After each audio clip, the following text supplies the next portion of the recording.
오늘 말씀을 따라 성령을 따라 사명을 따라 살아라는 제목으로 하나님 말씀 함께 나누기를 원합니다. 우리는 2주에 걸쳐서 이 말씀 함께 나누기를 원하는데 한번 이렇게 한번 생각해 봅시다. 영적인 전쟁이 있습니다.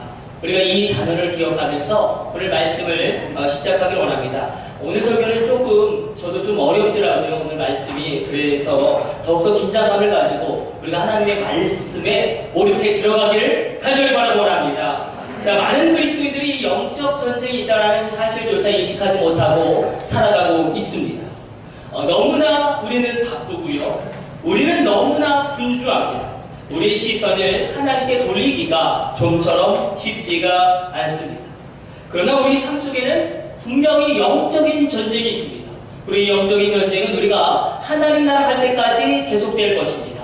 자, 영적인 전쟁이 있다는 것은 어떤 것과 직결되어지냐면 바로 나를 향한 사단의 공격이 있을 것임을 우리에게 깨달아 알게 합니다.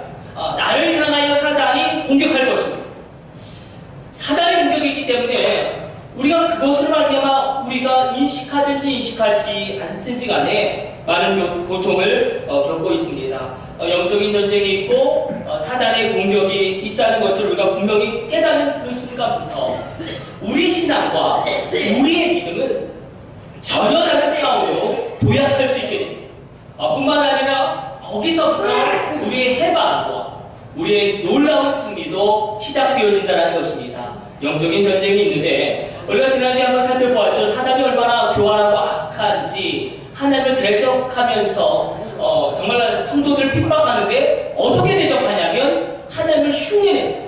그래서 우리가 지난주에 살펴보았죠. 삼위일체 하나님, 이 하나님을 대적하는 마귀적인 삼위일체가 있었습니다. 하나님의 삼위일체를 우리가 트리니티라고 이야기한다면 이 마귀적인 삼위일체를 신학적인 용어로는 트리아라고 이야기합니다. 사단의 역사의 세 가지 국면이 어디에 쓰이냐면 우리가 읽었죠. 요한계시록 16장 13절로 한번 기억을 떠올려 봅시다. 또 내가 보매 개구리 같은 새 더러운 영이 용의 입과 짐승의 입과 거짓 선지자의 입에서 나온다. 개구리 같은 새 더러운 영이 있는데, 자, 지금 하나님이 언어 게임을 하고 계시죠? 개구리와 더러운 이 새 영의 존재를 일치시키고 있습니다. 개구리는 특별히 고대 근동에서 또 애굽이나 이방 세계에서 그 왕성한 번식력으로 말미암아 또 개구리는 물에서도 살 수 있고 육지에서도 살 수 있기 때문에 그 끈질긴 생명력으로 말미암아 숭배되어지고 있었습니다. 근데 이 개구리 같은 새 더러운 영이 이 마귀적인 삼위일체를 설명하고 있는데 용의 입에서 나오는, 그래서 사단은 언제나 단수로 표현되고 있죠. 사단의 이름이 성경에는 기록되고 있죠. 사단의 이름이 무엇이 있습니까? 타락한 천사, 그리고 용, 그리고 옛뱀, 또 온천하를 꿰는 자. 이 사단의 공격이 있을 뿐만 아니라 더 나아가서는 이 짐승의 입에서 나오는 그런 공격이 있습니다. 짐승은 그 이름의 수, 그 이름이 666으로 요한계시록에서 예고되어지고 그렇게 그리스도를 대적할 것임을, 적 그리스도가 그렇게 태동할 것임을 우리에게 암시하고 비춰주고 있습니다. 예수님을 대적하는 적 그리스도가 정치적인 적 그리스도, 군사적인 적 그리스도, 또 문화적인 적 그리스도가 일어날 것임을 우리에게 예고하고 있습니다. 두려워하지 말아라는 것입니다. 또 거짓 선지자의 입에서 나오죠. 마귀적인 삼일체는 용의 입에서, 짐승의 입에서, 거짓 선지자의 입에서 나오는 공격을 의미할 것입니다. 이 거짓 선지자들은 이단들의 역사겠죠. 이단들의 역사가 얼마나 이 시대 가운데 극렬하게 일어나고 있는지 모릅니다. 이 마귀적인 삼위일체, 그런데 이 마귀적인 삼위일체의 공격이 있다라는 것과 더불어서 우리가 반드시 오늘 기억하셔야 할 것이 있습니다. 마귀가 우리를 공격합니다.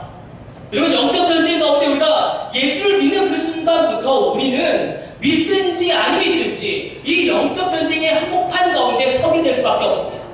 그런데 이 마귀가 우리를 공격하는 두 가지 루트가 있어요. 이 두 가지 마귀가 다니는 길목을 반드시 기억하셔야 합니다. 마귀가 우리를 공격하는데 어떻게 공격합니까? 사자와 같은 파괴로 우리를 공격합니다. 뿐만 아니라 뱀 같은 미혹으로 우리를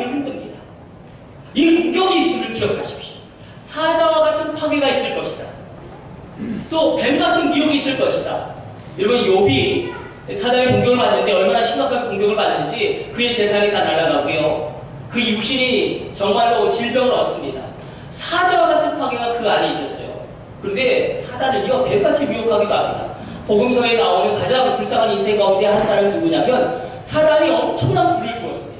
그래서 이 어리석은 부자가 갑자기 너무너무나 부가 창출되니까 큰 창고를 짓고 뭐라고 이야기하냐면 내 영혼아, 이제 영원히 편히 쉬자. 내가 먹고 쉬자.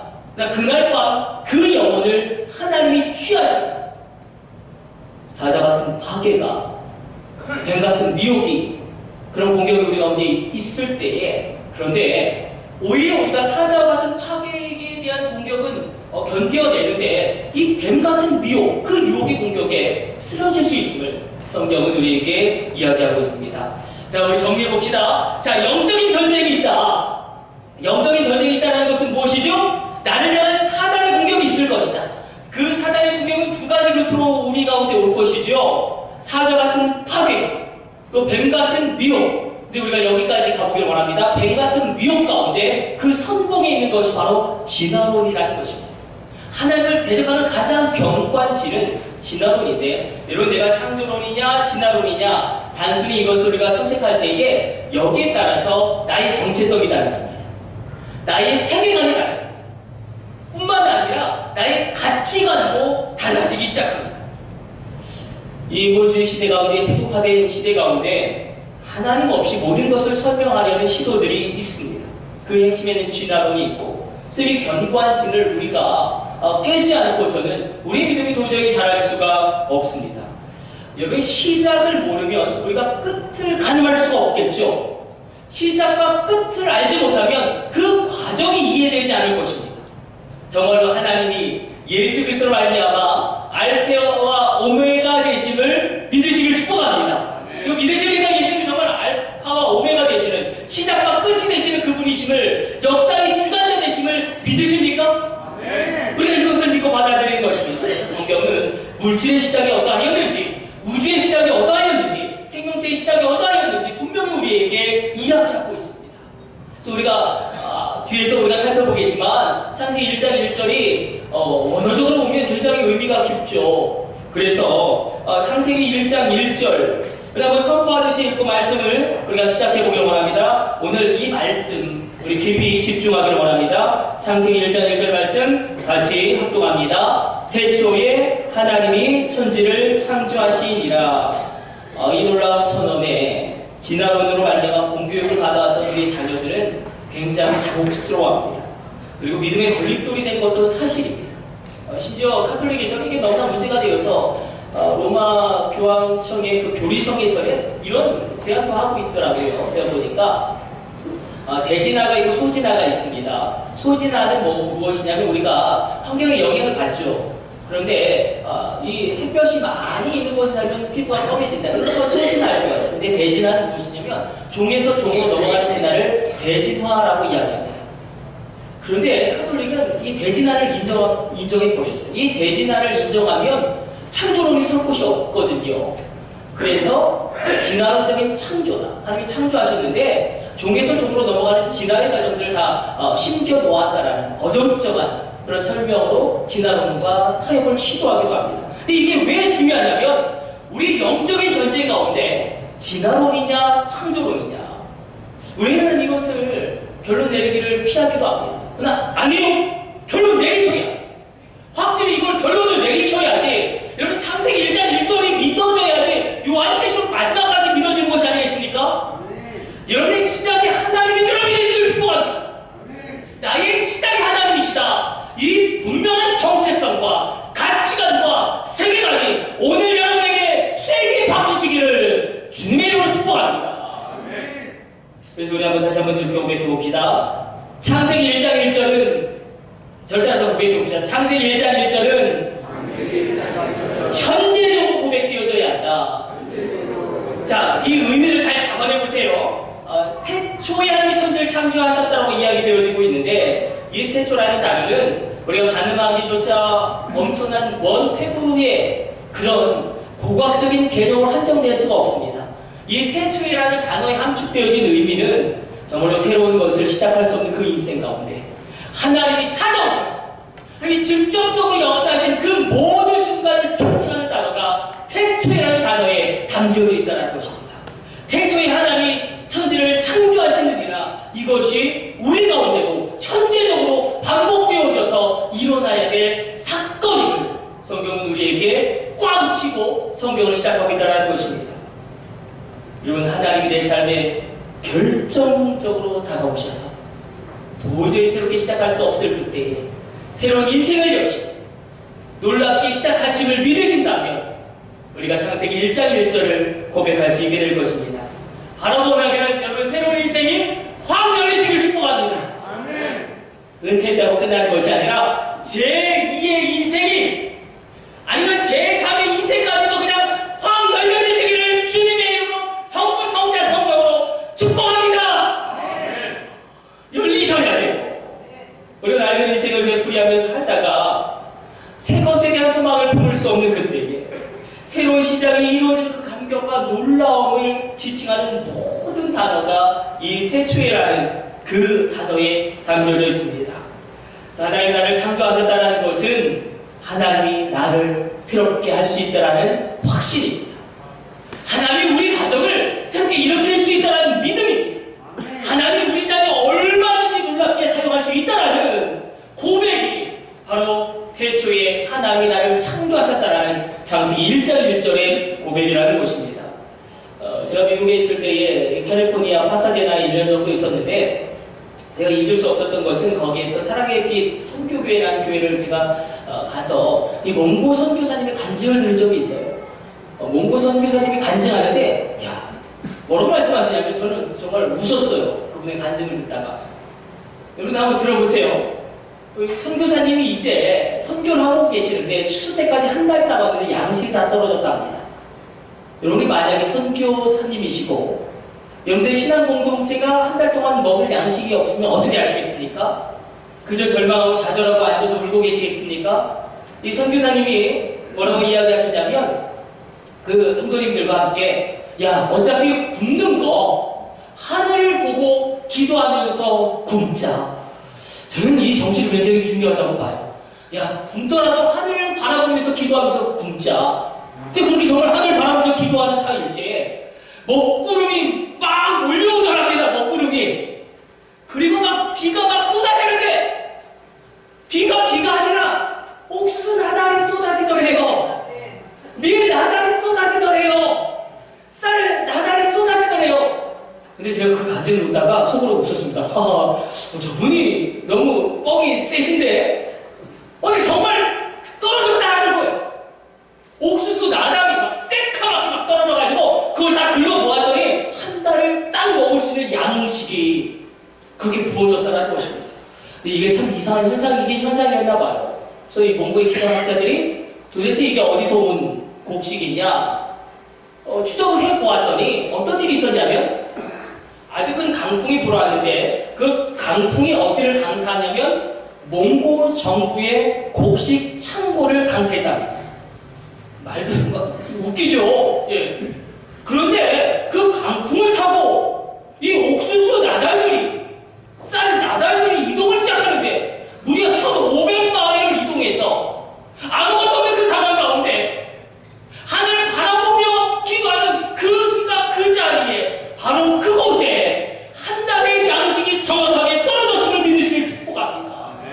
진단론자들은 우연의 일치라고 이야기하겠지만 창조의 믿음을 가지고 있는 우리에게는 지금도 살아계셔서 역사하신 하나님의 도우심이 우리 인생 가운데도 임하게 되기를 우리가 소망하기를 원합니다.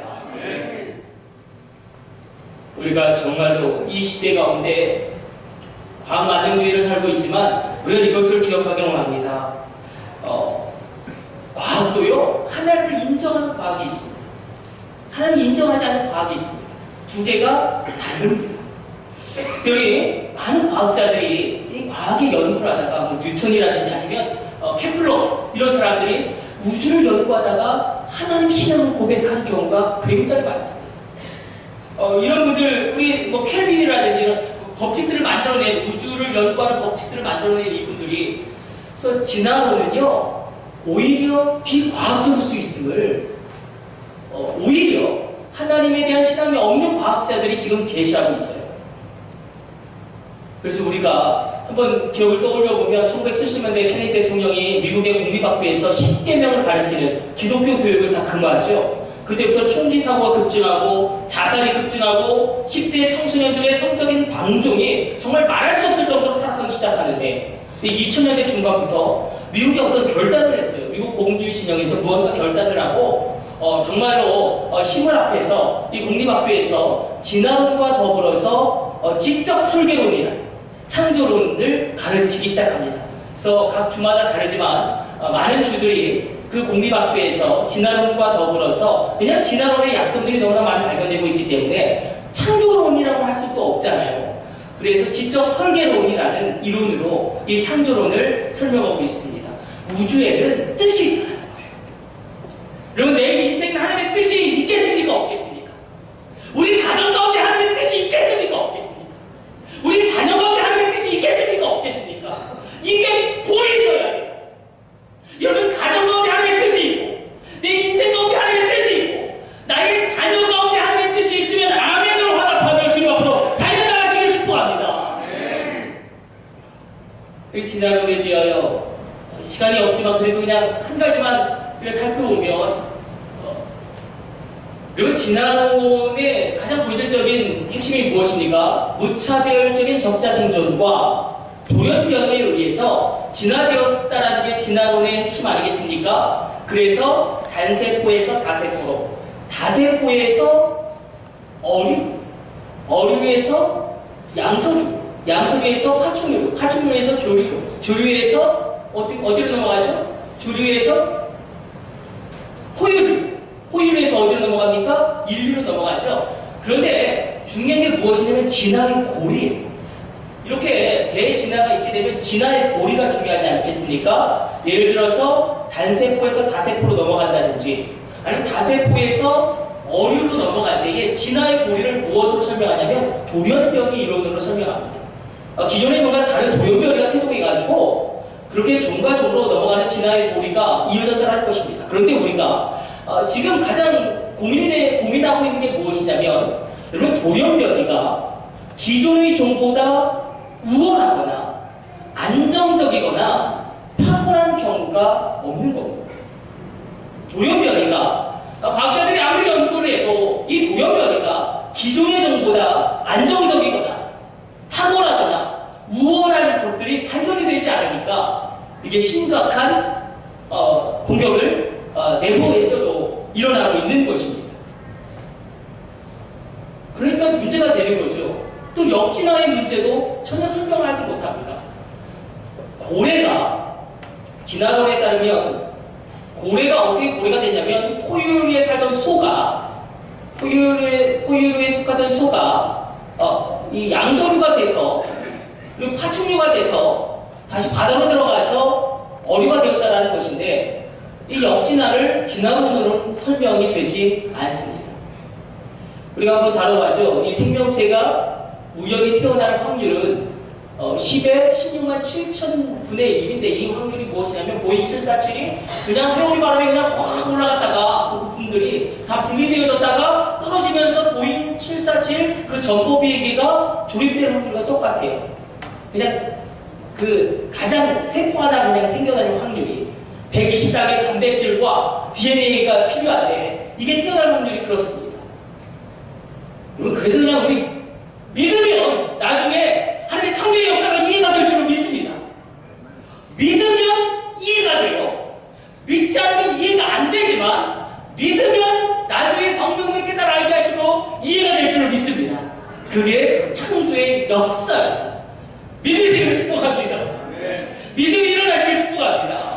우리 다시 한번 믿음으로 창세기 1장 1절을 고백해 봅시다. 같이 합독합니다. 태초에 하나님이 천지를 창조하시느니라. 여기 보면 굉장히 중요한 단어가 나옵니다. 에트슈아 하슈마이 웨이트 하마레츠라는 그 단어들이 나열되고 있는데 제가 무엇을 말씀드리려고 하냐면 원어적으로 성경을 읽어보면 하나님이 하늘들을 창조했다고 고백하고 있거든요. 하늘들을 창조하셨다. 땅들을 창조하셨다. 그래서 우리가 이것을 적용하면 여러분, 하나님이 보이는 것과 보이지 않는 것을 창조하신 줄로 믿으시기를 축원합니다. 그렇게 이야기하고 있어요. 세상에 많은 사람들은 보이는 것만 인정하죠. 그러나 우리가 그냥 대번에 생각을 해봐도 여기 전파가 흐르는데 전파가 보이지 않지만 존재하고 있지 않습니까? 그런데 이것들이 세상 사람들이 보여줘. 하나님을 보여줘봐라. 내가 하나님 보면 믿겠다. 이런 사람들이 상당히 많습니다. 근데 하나님은 영이시기 때문에 우리가 믿음을 가져야지만 이 보일 수 있는 대상이지 않겠습니까? 그래서 제가 조금 오늘 말씀을 준비하면서 양자물리학에 대한 책을 읽었는데 제가 이번 주에 제주도에 유진영 목사 만나러 갔다 왔습니다. 근데 유진영 목사가 양자물리학을 이야기를 계속해가지고 제가 양자물리학 책을 읽었어요. 예. 양자물리학 책을 읽었는데 굉장히 흥미로웠습니다. 처음 읽었는데 여러분 고전 물리학이 있죠? 재미없으시죠? 예, 재미없으시죠? 죄송합니다. 고전 물리학이 있죠? 근데 고전 물리학이 지금 한계에 다다랐습니다. 왜냐하면 고전 물리학은 이 백열등에서 왜 빛이 발생하는지, 그리고 핵폭탄이 왜 터지는지, 레이저가 왜 발사되는지 이런 것들을 설명할 수가 없습니다. 고전 물리학은 제가 보니까 보이는 것에만 그 연구를 집중하는 것이 고전 물리학이라면 이 양자 물리학은 그 연구의 영역을 넓힙니다. 미립자의 세계라고까지 이야기되어지는 보이지 않는 곳까지 영역을 확장시켜서 연구하기 시작했는데 특별히 독일에서 이것이 슈레딩거라는 사람들이 제가 빨라지죠. 이 슈레딩거라는 과학자가 파동방정식이라는 방정식으로 이 백열등에서 빛이 나오는 것을 양자분리학으로 설명하기 시작했습니다. 그러니까 이 빛이 나오는 게 그냥 고전분리학에서는 이게 설명이 안 되는데 이 빛이 나올 때에 보이는 입자가 나오고요, 보이지 않는 파동이 나온다는 것입니다. 그게 두 개가 섞여 있는데 이게 구분이 안 된다는 거예요. 제가 지금 말씀드리는 것은 무엇이냐면 여러분 보이지 않는 세계에 대하여 과학이 인정하고 있다는 것입니다.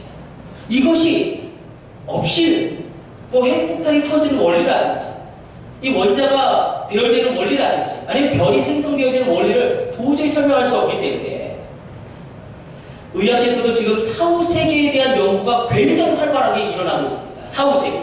그러니까 하나님을 믿지 않는 의사들이, 특별히 뇌의학자들이 이걸 연구하기 시작하고 있는데 굉장히 많은 논문들이 발표되고 있어요. 학술 논문들로. 그래서 가장 대표적인 게 알렉산더 이븐 박사가 거의 150편의 논문을 발표하고 있죠. 사후세계에 대한 그런 현상들을 증명합니다. 오히려 의학계에서도 사후세계에 대하여 인간의 뇌의 어떤 영역에서 분명히 그게 이 차원을 넘어서는 무언가가 있을 것이다. 그것이 아니고서는 해결이 되지 않는 의학적인 사건들이 일어나고 있기 때문에 그리고 천국을 보시기를 축복합니다. 천국이 보이십니까? 천국이 보이면 우리가 전혀 다른 삶을 살게 될 것입니다. 그래서 제가 말씀드리는 것은 이것입니다. 여러분 보이지 않는 세계가 분명히 있다는 거예요. 보이지 않는 세계가 분명히 역사한다는 것입니다. 우리 다시 한번 창세기 1장 1절 말씀 읽고 오늘 말씀 마치도록 하겠습니다. 창세기 1장 1절 말씀 같이 합독합니다. 태초에 하나님이 천지를 창조하시니라. 그런데 이 창조라는 단어에 한번 동그라미 쳐봤으면 좋겠어요. 이 창조라는 단어는 성경에서 지극히 제한적으로 사용되어지는데 특별히 하나님, 엘로힘이란 하나님이 아니고서 이 창조, 이 바라는 단어가 사용되어지지 않습니다. 이 창조는 어떤 창조냐면 인간이 이렇게 만드는 것이 아니라 이렇게 만든 걸 그냥 시끄러워는 아싸라고 이야기하거든요. 아싸! 이해되죠? 아싸 이렇게 만드는 거. 근데 반드시 하나님이 만드시는 것은 이 바라, 창조의 단어를 사용하는데 이거 세 가지 의미가 있어요. 하나님만이 만들 수 있는 것을 만드실 때에, 그리고 전혀 새로운 것을 만드실 때에, 그리고 불가능한 것을 만드실 때에 이 창조라는 단어를 사용합니다. 바로 그 원하기는 우리 일생 가운데 하나님만이 하실 수 있는 그 일이, 불가능한 그 일이, 전혀 이전에는 없었던 그런 새로운 일이 여러분의 일생 가운데 창조되어지는 창조의 역사가 오늘 이 아침 일어나게 되기를 축복합니다. 창조는 하나님만이 하실 수 있는 것입니다.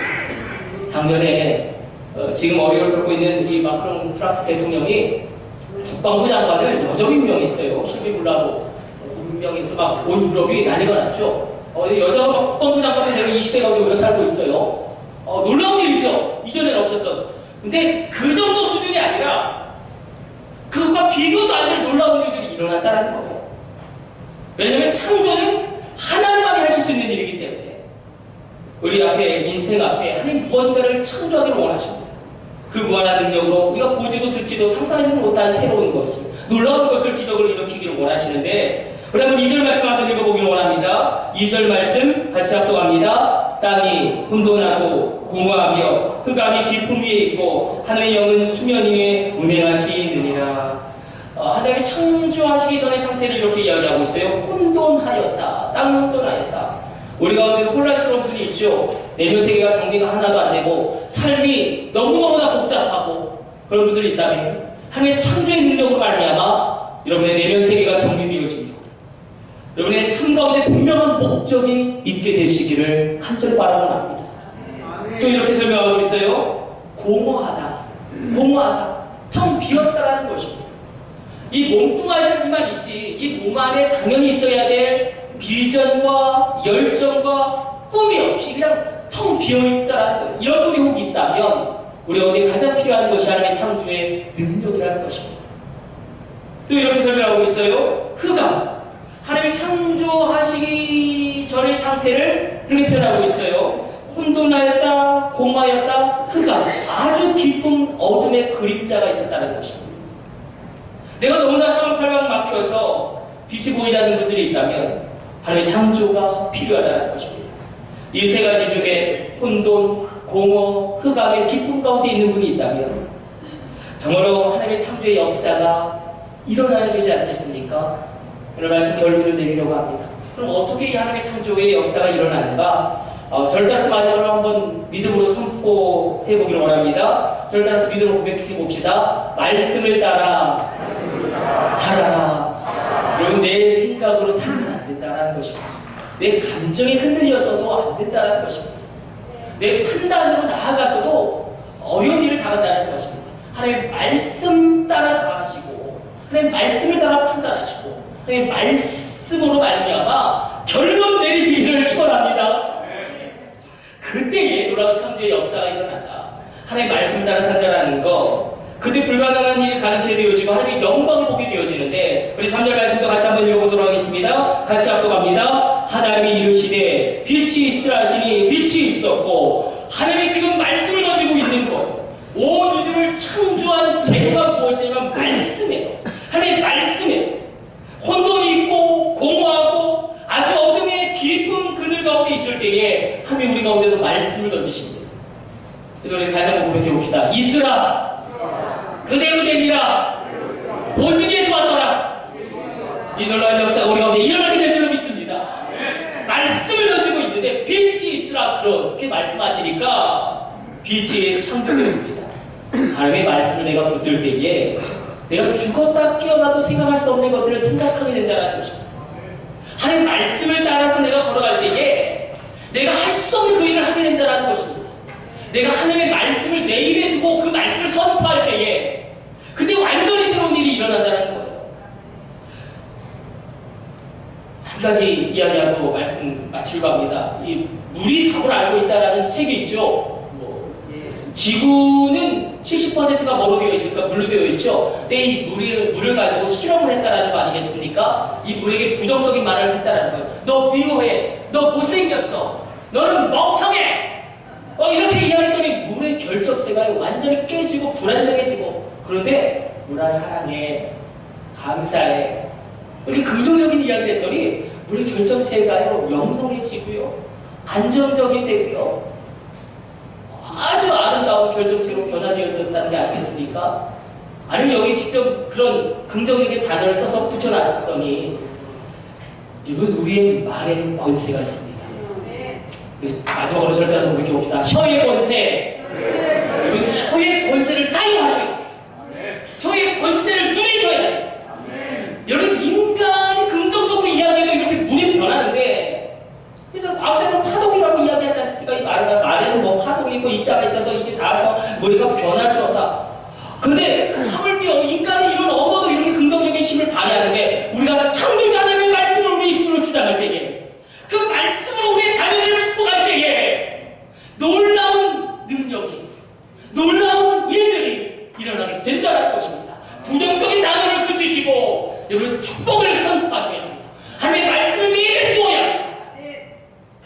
이 2018년 12월 한 달 동안 우리 입술 가운데 정말 이 축복의 말씀이 선포되어지고 이 축복의 말씀이 우리 가운데 담겨지기를 원합니다.